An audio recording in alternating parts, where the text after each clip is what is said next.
All right, we're live. Hello, everybody. Welcome back to another episode.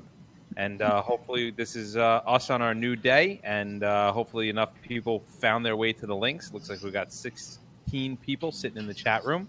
So, welcome to our new Thursday time. How's everyone doing today? Awesome. Fantastic. I'm so much better today than I am on Tuesday.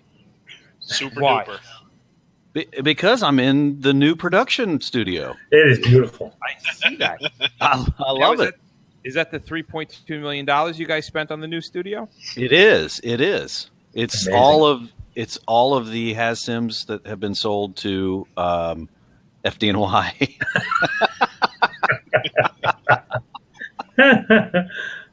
Oh, so you happened to walk past the green wall. I did. That's exactly what it was. This is the money wall. That's what that is. The money wall. Oh, fantastic. Well, That's everybody, awesome. welcome to the show on March 9th. I hope everybody is doing well. We want to get on to first topic of the evening. Yes. What is it? I don't know. What are we doing as the first topic? What's happened in the news there, Jason? Anything good? Or Bob? Yeah, I got an interesting story from Kevin Ryan that we're hopefully going to get some information back out of. But last night they had a couple of people that were transported to a hyperbaric chamber after CO exposure. So the story's up on Hazmat Nation. There really aren't a lot of details out yet, but it was late last night and it's on the website. So watch Hazmat Nation for follow-up information. What exactly does a hyperbaric chamber do, and under what circumstances should we request one? Is that to me, or is that to the panel of experts? You're more the medical guy in the room, so I'll defer to you. Well, so I'm going to get this right. You put me on the spot. The hyperbaric chamber is used because the affinity for CO in the hemoglobin displaces the oxygen, right? So we're actually pushing through pressure, the pressurization of the patient, we're actually pushing it back the opposite way, right? Yes. So if you have one available to you, and you guys that are, and I'm sure Bob Kosh has probably got at least one in Orlando someplace. But I think you guys in New York City probably have about 5, and you're within 2 minutes of one at about every hospital. We actually, if we're going to send somebody to hyperbaric where I'm at in the Midwest, they're going to take a helicopter ride for about 45 minutes to get to the closest one. So for us and our crews, it's a matter of getting that diagnosed at the emergency department and getting them shipped out to either Indianapolis or Cincinnati, Fort Wayne, something like that. We got them around the city, but and they use them for emergent care. But when they're not being used for emergent care, they use them for diabetics, for the neuropathy, the extremities. It kind of gives this hyperperfusion of oxygen into the places that are, that's why diabetics lose hair on their legs and their arms, because the circulation starts going from the tips of the fingers and toes out back towards the core. And so they use this thing in a therapeutic sense as well, as far as that. And it's, a lot of major league sports athletes do it too with injuries for the same reason. And it's almost like compartment syndrome with, like diabetics or CHFers and that sort of thing that they, they get blood pooling in their extremities and just I used to, amongst the other things, I used to work in a hyperbaric chamber in Nassau County Medical Center about by my house, but it's a rather big one. It holds I think 8 people. It's a big one. It's not a single person. Wow. It had an attendant. I was the attendant there, and it is hot. It's like really 100 degrees in these things. I don't know why, but when you start compressing all the air, it is hot work, and your metabolism goes through the roof. Really? Oh, you lose me as the attending. I would come out like a pound or 2 lighter. It was a lot. Wow. That explains a lot, really. Well, there's another thing is that, and Why it's his hair's all gone. yeah, it's all gone. So That's many when- things. That's from doing U-turns under the in the bed. Anyway, So, Jason, follow-up question here. How many times do you guys arrive on scene as EMS and go, man, if you lived anywhere else, you're going to survive this, but because you live here, you're going to die? Not very often. We've got our facility is a level 2 trauma center, which essentially only means that they don't have a surgical neurologist on call or at the hospital 24/7. So other than that, now we've got rural areas. I mean, there are areas. We're 400 square miles, so you literally can be a half an hour trapped in a vehicle from the nearest medical facility. wow, Which is really exciting, and that's why Mike got up and left. it's like magic. Wow. Another thing that you might see out there is high altitude training bubbles. Have you ever seen one of those? No. When I was training for my ultra distance stuff, you could buy basically a tent. It's like a waterproof tent, but it's meant to keep the air in as opposed to water out. And what you would do is you would pressurize. Actually, you'd vacuum it out so that you would sleep at altitude. So when you open up the zipper and started running, you basically cheating. That's why the Olympics train at Colorado Springs in Colorado, because it's like 6,000 feet off the ground. So when they come to New York, they crush the competition. But you can simulate that. They're oxygen deprived because of the Reduction, altitude. right? Yeah. The reduction in pressure in the O2. It's interesting, but I rented it. I tried it out. It works. You actually did? When you Oh were yeah, running? I did it for like 3 weeks, and it does do wonders. Very cool.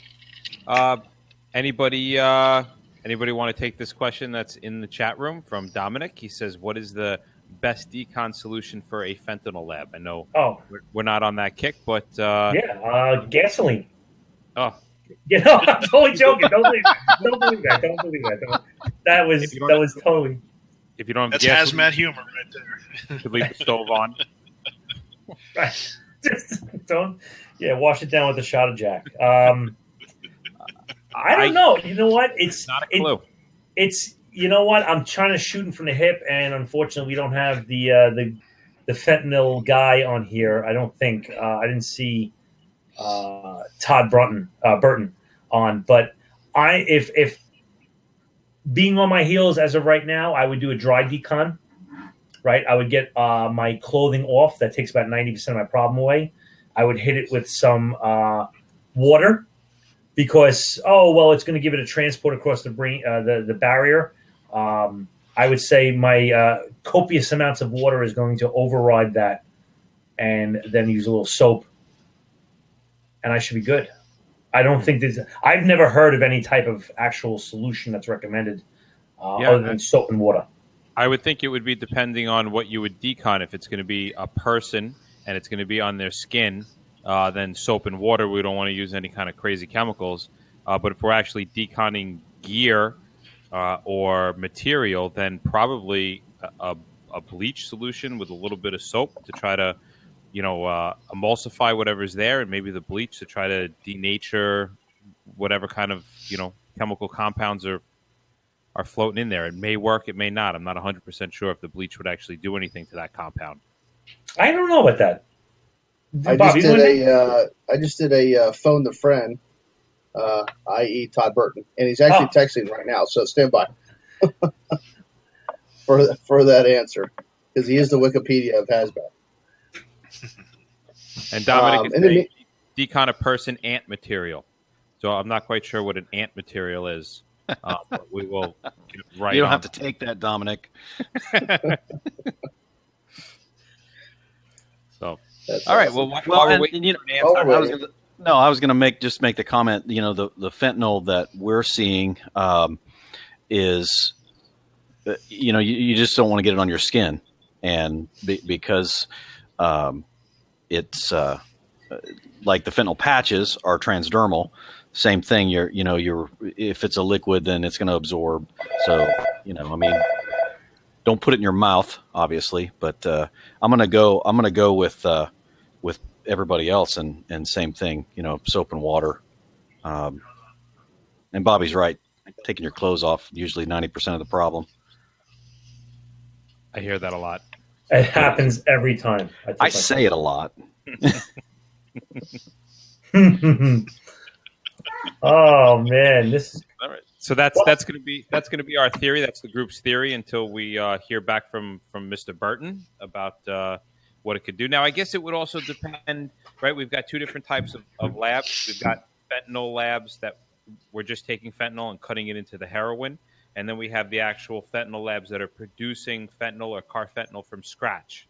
Now, I don't know if there would be a difference because that the fentanyl labs that are producing it from scratch are going to have a tremendous amount of raw, caustic, acidic, volatile ingredients mixed in there versus a place where they're just cutting it into the heroin. So I guess it probably depends on what's in there, what's around, and I'm sure that'll play into the answer. Yeah, there was a study that was on the news tonight here locally in Orlando, but for Florida, we've had over 700 fentanyl deaths already. Jeez. So that's it's pretty bad. Just in 2017 alone? That's what they were saying, which is, I mean, we just hit March, so that's for the state. For the state, I'm thinking it's probably 2016, but I'm gonna look at that some more. We might be beating you. Todd says DEA is conducting a study. It's not easily soluble in water. Soap and water will flush it off. And he's still typing. So, Mr. Salveson, circle gets the square. Frank the Tank. Frank the Tank. You're right. That's right. But yeah, I mean, and like Bobby mentioned, just removing the clothes removes 80%, 70, 80% of the contaminant. So we were actually just recently tasked with doing rewriting our dry decon in New York City Fire Department. We just did this. Yeah, because I mean, like everybody. If me and Jason stood across from each other and said, we gotta get Jason out of this gear cleanly. That's the key part. Is cleanly try to get him out of his gear cleanly. How are we gonna do it? Me and Jason can figure it out. But the problem is that what if I go with another guy in another company or another jurisdiction and he's not on the same page as me? That's where the problems lie. He wants to take off his gloves first. I say take it off last. He wants to take off his hood. I say don't take it. And so there's that whole disparity of that thing. And we just went through a whole elaborate thing, and it went super elaborate back to super simplistic. And it is real easy. The one thing I'm not really happy about is where the SCBA goes. Right now it stands vertical between his legs, and he kind of pinches it with his knees. But inevitably, the guy shifts to do something, and the SCBA falls, which may pull it away from the face, and that is a problem. That's literally why we're doing it. We're trying to protect the respiratory tract. So, do you compensate by wrenching the thing tighter, or do you have a secondary guy just stand there and hold it? We were considering, because you're trying to do this in the middle of Manhattan, you might not have seats and benches and people. The more people that have the hands on this, the more people that have to decon afterwards. So it gets to the point where do you drape it over the guy's arm like he's a valet? And so there's always the train of thought that it's a positive pressure SCBA. The moment it breaks the seal, it's going to be pushing out air. So there's a lot of – it's amazing the nuances that go into, coming up with something just as simple as, hey, dude, take off your bunker gear. Yeah, right. We actually that's one of the things we actually practice with especially with our new guys come on when we put them, because everybody in our department is operational level, all the engine companies, so they have to practice getting out of their gear by themselves, kind of a self decon, if you will, and that's one of the things. And as they're pulling back, they're actually walking away, and the mask is pulling off their face as they're walking backwards. And then it's just free I kind of flow. looked at it as how awkward the whole process becomes when you are constantly babysitting where the SCBA is. One of the things that helped me when I was working opposite somebody who's coming out of a lion suit is that I take the strap of the SCBA that would normally be your left shoulder where the low pressure hose comes, and as soon as he takes it off and rolls it around in front of him, I take that strap and I put it over my right shoulder. And now that mask is hanging on me so we can focus on everything else we need to do without having to worry about how tight is that low pressure hose, how far down does that person have to stoop to start taking the stuff off. It becomes very awkward after a while.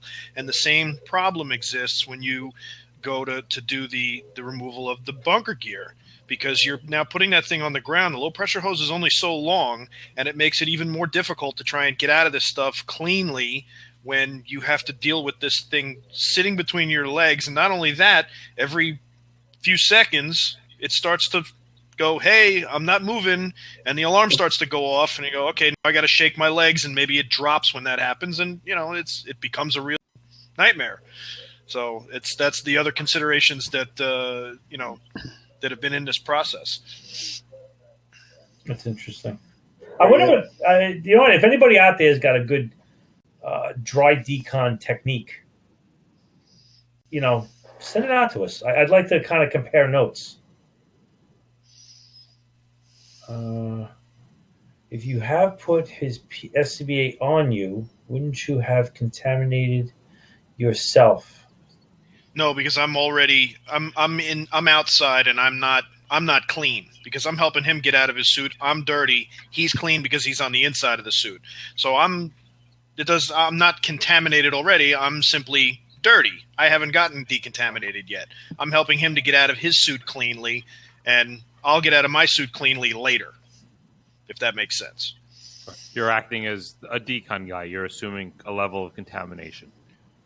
Right. I'm already, I'm sealed up. I'm protected, and I'm helping him to get out of his suit. I'm one level below him, and I'm helping him to get out cleanly, and then I'll get deconned out of my outfit or whatever I'm wearing separately later. Right. And then on our end, there was talk about, all right, well, you got a company that walks out or a couple companies that walk out. What if they all want to start this process together? Like they're just, you got multiple companies that are going to do it at once. Are we going to have enough manpower? So do we train them to do it by themselves, and if there's extra manpower they can help out, or do we train them to assume that there's somebody that is going to be there to help them? We always look at it as we have a ton of guys that are standing around. There's always a ton of guys, and I know that's not how the majority of the job works all over the place, and you don't have the kind of hands that we have. So yeah, I realize that you're going to have to learn how to do it yourself. It's going to be a little awkward, but if you have the hands, it's always better to have somebody else to help you get out of that outfit, because that way you got a really better shot at doing it more methodically, more cleanly, without having to deal with the nuance of the mask flopping around and possibly pulling off your face, and it's not helping you. So if you have the manpower, go with the manpower. If you don't have it, then it's going to take a little more. I mean, there was certain people that having concerns. Well, there's only a finite amount of air in the guy's SCBA, but today's day and age, I can bump guys' cylinders. I can put them on surface supplied air. I can change out their regulator and put them on a fast pack. I can do a million things to prolong. I can change them over to an APR cartridge. Done. I can then let them sit in the sun and bake for hours. I mean, there's a million things. That's how you decon bed bugs. Right.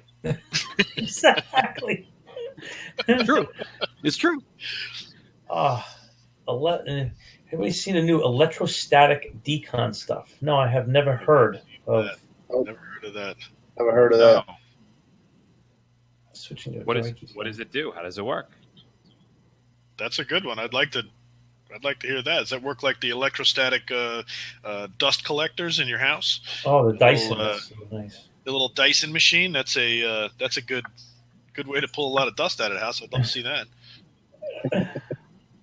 All right. So what else we have on the agenda for today? I think we were going to chat a little bit about VX. Yes. and some of the stuff that was going on in the news? I believe so. All right.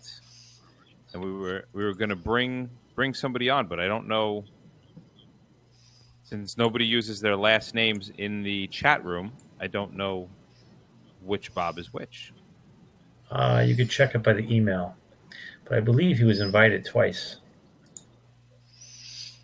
There we go. I did it. You got him? No, I invited him again.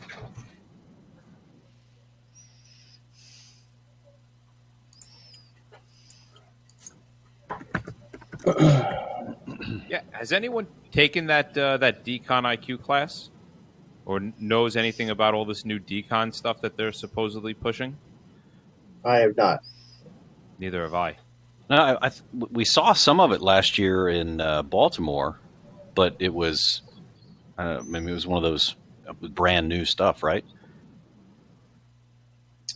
Maybe. Where is he?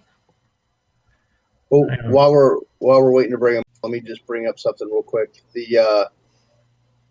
There was some pictures we put on Hazmat Nation's Facebook page about the LNG railroad cars that are going around, and how they're starting to become more prevalent.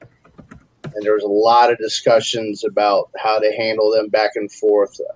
So if anybody wants to go back and just read some of the discussions, there was stuff from if it was on fires, adding foam, and then some people said foam wouldn't be a good alternative. So there was a lot of good discussions about different tactics for these new rail car LNG supplied vehicles that are going around on their trains. So any of you guys that are on Facebook, go to the Hazmat Nation Facebook page, and you'll see the pictures of the rail cars we're talking about. It's 10,000 gallons of LNG that they're towing with them. So we could obviously have a hell of an incident, to put it mildly.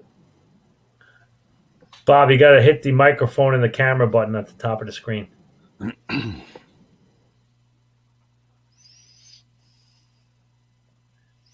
All right. So while we're waiting for that, if we had, let's say we had some kind of a massive leak from an LNG tanker, how is LNG brought to a liquid? Is it just pressure, or is it pressure and chill? Good question. Good question. Let's see what they say. Oh, yes, and them? I don't know. I have no idea. I don't know either. I show up to work. I have no idea what I'm doing at all.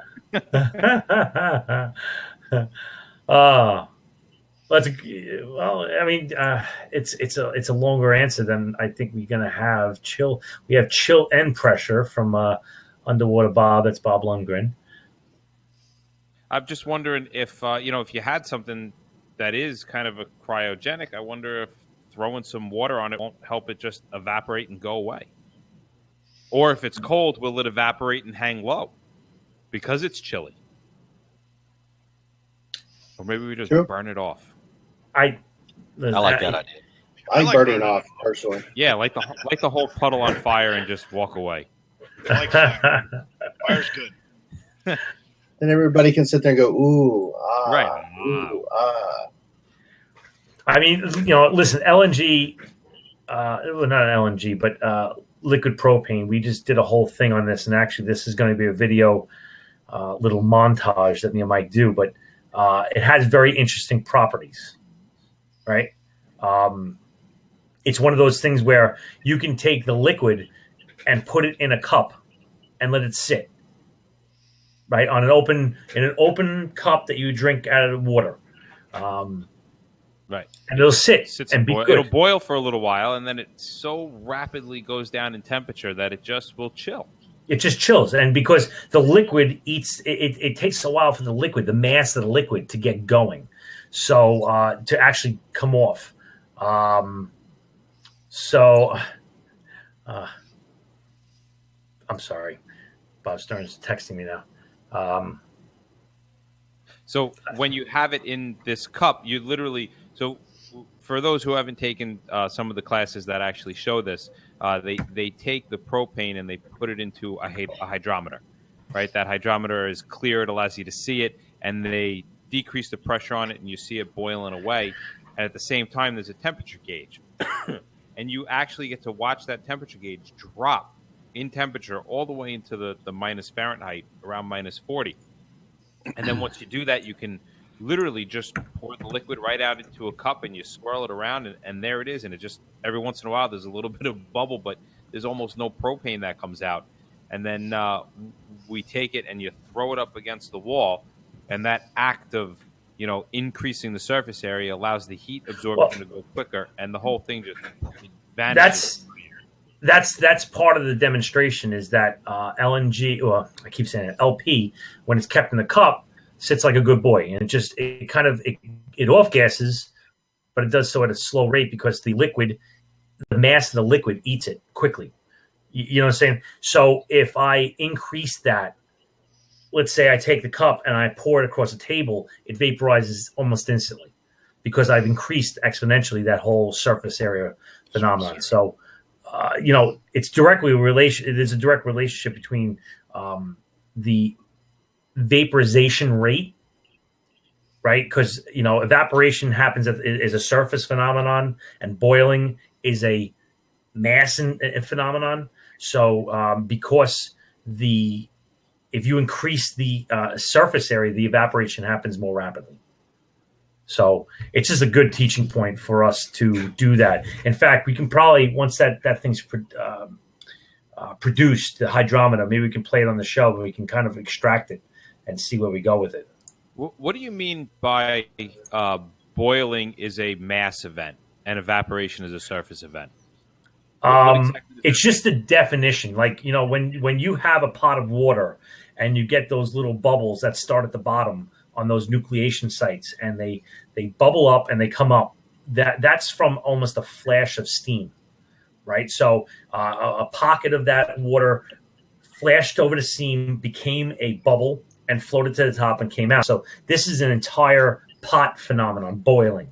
But evaporation happens at the surface, only at the surface. So if I increase the surface out, then I can increase my evaporation rate. Right. Gotcha. So then I'm not using, let's say, I use acetone as opposed to water. The evaporation rate is going to be a lot higher, not because of temperature, but because of the chemical properties of that chemical. So I don't hold me to this, but it's like acetone's like 300 and water's like 25 millimeters of mercury. Right? Yeah, 25 and 180. 180. Thank you. I forget. So it's basically, what is that? Carry to 2, 6 times more. Right? My math, I don't know. Whatever. It's more. So in the same 7. 7. Just counting. Good. I carried it 2. Whatever. In the same cup, it would have basically the same effect, but the acetone would go away 7 times faster. If I put it out on a table wide, again, it would go 7 times faster. It's a function of the surface area, not of the temperature, because they're in the same room, same effect, but they have 2 different evaporation rates because of the volatility of it. So that's it. So what's for dinner? I don't know. Whatever it is, it's going to suck. It's squad slop. Whatever it is, we'll find it when we get in there.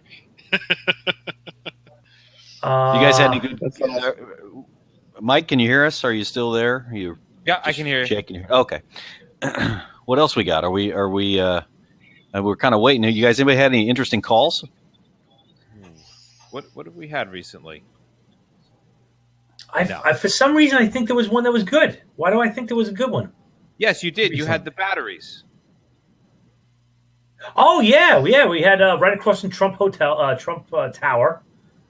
We went to directly across the street. It was like the DMZ over there, and right.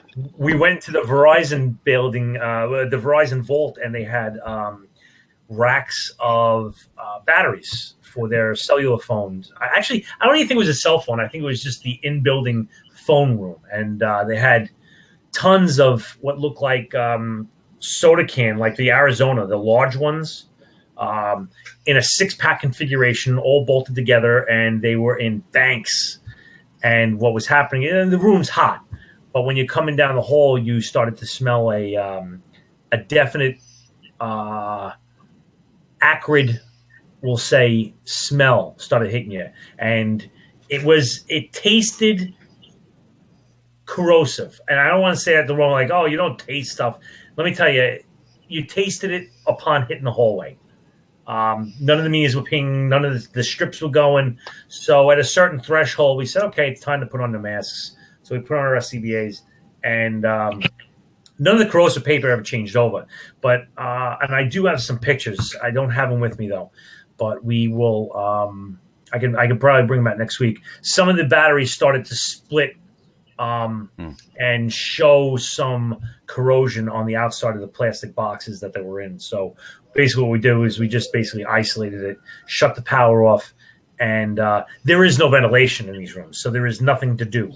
It's just a wait it out game. Which is crazy. What PPE did you have on? Bunk your SCBA. That's it's just the do we need to? And again, we can split hairs about this all night, but if I have my corrosives, my pH paper is not shifting, then I don't need to go to level A. If they change over, I stop, I turn around, I've met my action level, and I'll reevaluate. And that reevaluation may not be, we got to go to level A. It's level A all the way. It might be, hey, we're going to ventilate this and go back in with our bunker gear. Yeah, without a doubt. Yep. Without a doubt. So it comes down to the chief, how comfortable they are, and to be honest, as far as what I've seen, is the majority of chiefs or guys in command are not comfortable with hazmat. They look at us as like some type of wizard that we come in, we sprinkle the pixie dust, and magic happens, and we all, everybody, so we can give them the old, there's a class 5 full roaming vapor up there, classic line from Ghostbusters, and they're like, all right, I am man. so going to use that next time. I love it. I'm so going to use that next time. I have done it before. I did it in a building in Manhattan, class 3 roaming vapor, and I got a chuckle out of one guy who knew what I was talking about, and the rest were just blank stares. Yeah. And it was basically that. Can we fix that? We're like, yeah, of course. We do it all the time. We were sitting on the screen while the entry team is making, just an evaluation, and we're just standing by the rigs, and people come up and go, the nosy Nellies, they come up and go, what's happening? I'm always like, they got an unlicensed nuclear regulator in there. Say, well, we're just going to get this out of here in a couple of minutes. And, they're like, wow. Oh, my God.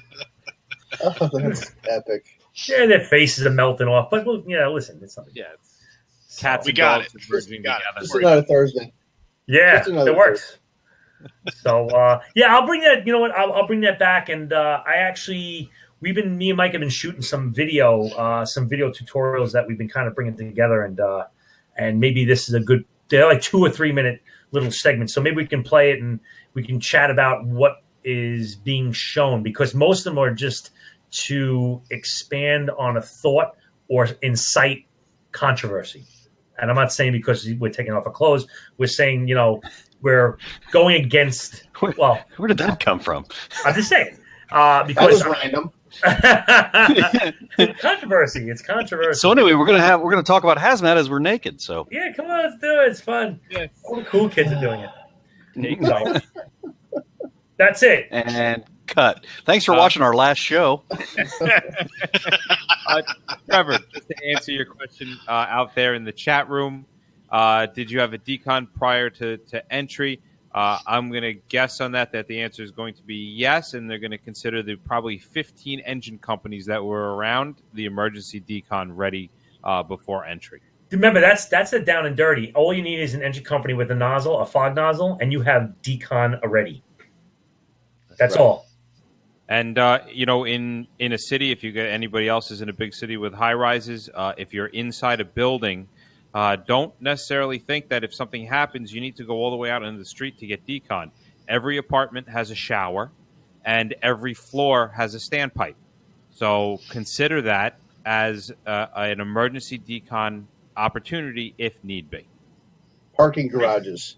Bust the sprinkler heads on parking garages, especially if you got to do like a big mass decon. Run them in, pop 10 or 12 heads, boom, there you go. I like that one. That's a brilliant idea. I'm going to use idea. that. Yeah. I'd like to say I came up with it, but I didn't. You didn't. That's actually the one of the incident plans for the Shea Stadium and Yankee Stadium for emergency decon is to break sprinkler heads. Yeah, I mean, it works.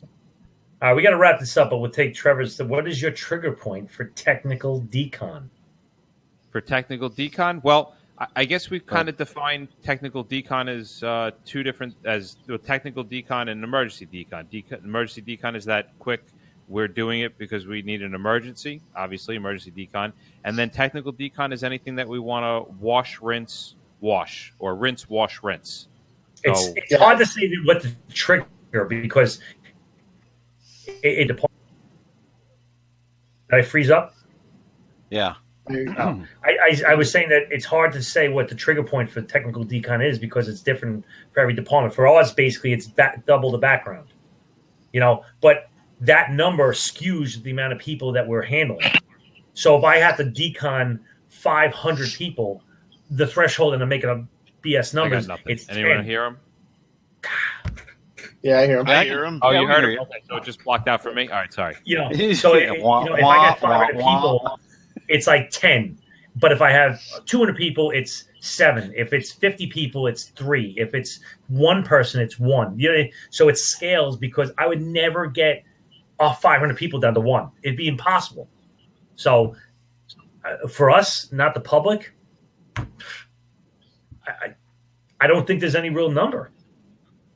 I want 0. That's what I want. Yeah, and understand too, I think you don't always have to set up technical decon. I mean, the whole 3-pool thing or the tent thing, that's not always needed. I mean, in my career, I can probably count on both hands how many times we've actually had to do something like that.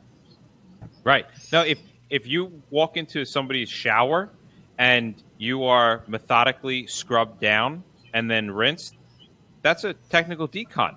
Yeah. That's you're not. The difference really is, do I need to get this shit off so fast because my life is in danger? Yes or no? The answer is yes. Then you do it quick.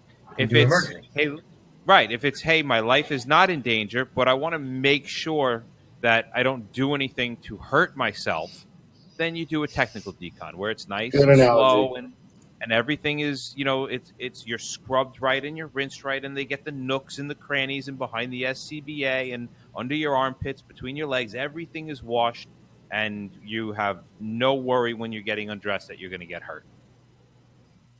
Good analogy. Like it. So, all right, well, I think that's pretty much going to wrap up today. We had planned for a little lecture on VX, but our guest was not able to come on, and he's actually went through it with me a little bit. He's got some really good information, so we're going to try to get him on for next week. So if you are going to be around, definitely come and join us. Everybody want to give a little quick thing on where they can reach out to you if they want to touch you? Who? Pick one. Bobby, go first. All right. I am Bobby Salveson. I am one of the co-hosts for the Hazmat Guys podcast, where we break down incredibly difficult hazmat conversations into like 5th grade level. So we have a lot of cool stuff coming up. You can follow us on Twitter, Facebook, and now Instagram, which we're putting out a daily nugget. So get in there, bro. Lots of great selfies in the bathroom. That's all I got. I mean, we are rocking this bathroom selfies, which I think I'm actually going to have to start to do now. I love it. Don't know what you're talking about. All right, that's it for me. All right, Kosh, let's hear from you. You can get me at hcmtlt@gmail.com or bobkosh@hazsim.com. We'll be at FDIC next month, and then at the Baltimore a couple months after that. Very nice, very nice. Dr. Rogers. You can find me at hazmatnation.com. We, again, will be at FDIC, and we'll be doing a class there as well as making our rounds. And again, Baltimore, a different class. So you can sign up for our alerts and check us out, hazmatnation.com. Did it freeze up? I don't want to step on anyone if they're talking. You're good. You're okay. Good. And last but certainly not least, Mr. Beatty. Currently, you can reach me through LinkedIn. If you put my name in there, I will pretty soon have a link through the Hazmat Guys podcast that will be linked to me. But currently, I can be found, like I said, through LinkedIn. Otherwise, you can contact Bob or Mike until I have a direct link through the Hazmat Guys. Very nice. And I'm Michael Monaco, co-host of the Hazmat Guys. Pretty much everything what Bob said, except I will be now doing selfies in the bathroom. Thank you, everybody. I can't wait. Thank you, everybody, for joining us tonight. We're sorry it wasn't everything we wanted it to be, but we will have some better luck next week. Come in with your questions. We're going to have some quizzes for next week, and hopefully we'll do a little arguing. Thank you. Good night and sweet dreams. Be safe out there. Good night.